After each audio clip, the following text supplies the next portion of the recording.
I know this video is basically going to be the whole time me just talking and throwing this bait, and hopefully I'll get bit.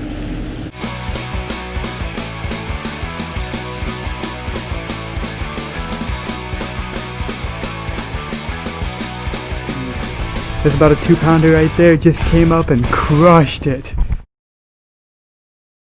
But I'm going to just share with you how I get this overstructured, because these baits are kind of expensive. They can be hard to get, especially this time of year when a lot of people are trying to get their hands on them. They're out of stock and they're hard to get. So, you know, when creeping them on the bottom, you come across a lot of snags. You know, you're basically trying to get them, you're trying to drag them through rock piles, through brush. So it's like kind of risky because you don't want to lose these baits. So how do you get them through these rock piles and through brush piles without getting them hung up? Because most of these do have an exposed hook on them. And so what I do, as you can see, is there's some kind of structure in here. I think it's actually a little rock pile. So what I'm doing is I swim up the rock, and every time it feels like it's getting wedged, I'm just going to kind of give it a little bit of slack and kind of shake the slack. And what that does is if you try to pull on it, you're just going to wedge that bait. You're going to jam it right into the rock, or you're going to jam that hook right into a log or whatever. But if you kind of just shake it, you feel that it's getting kind of tight. Just kind of shake it a little bit, and that bait will kind of jiggle itself out usually. Instead of just reeling and hitting it and going, oh, it's a rock, and jerking or giving it a hard reel, because a lot of times that will just dig that bait or dig that hook right into the structure. And that's not what you want. And so what I'll do is I'll kind of do that and then it will pop off. So right there it just did. It popped off of the rock or whatever it is. And then I click my reel, pull out some line and let that bait fall back down. Because when it does that, usually it comes up, it's kind of jiggling, and I'll give it a little pop.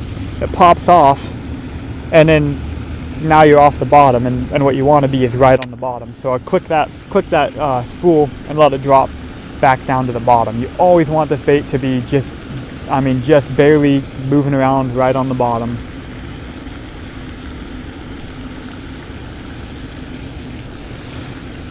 Now I think I got a lot of grass on it.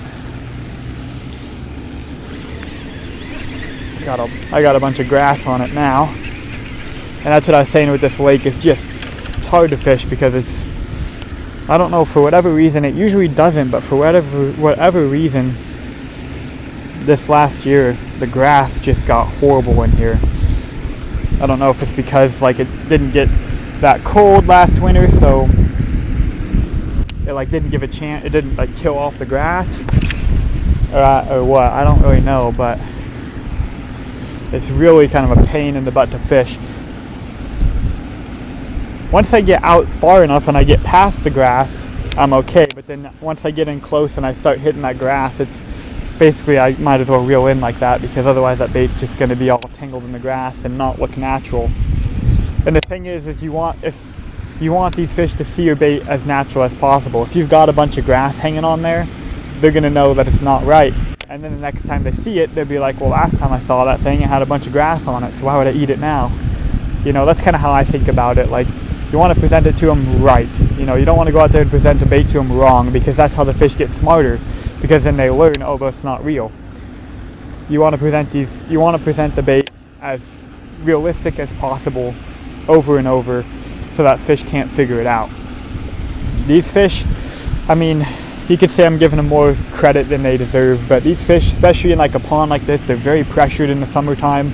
They see a lot of different baits, and they pick up over stuff. You know, they get caught on a certain bait 1 or 2 times, and then they're gonna be careful and not eat that bait, you know. It's been a long time since I've actually caught a good fish in here on conventional gear, just because so many people are coming down here and throwing Senkos and throwing jigs and that kind of stuff. So these fish get used to seeing it and they stop biting it, and they basically move to just eating the big trout in here. And there's some big fish in this lake. I mean, I've seen personally some 7-8 pounders in here. I've caught 5 pounders out of here. I've heard of 10s being caught out of here. I don't know. I mean, there's definitely potential for that because of how much trout they stock in here. Definitely potential for a giant fish to be in here.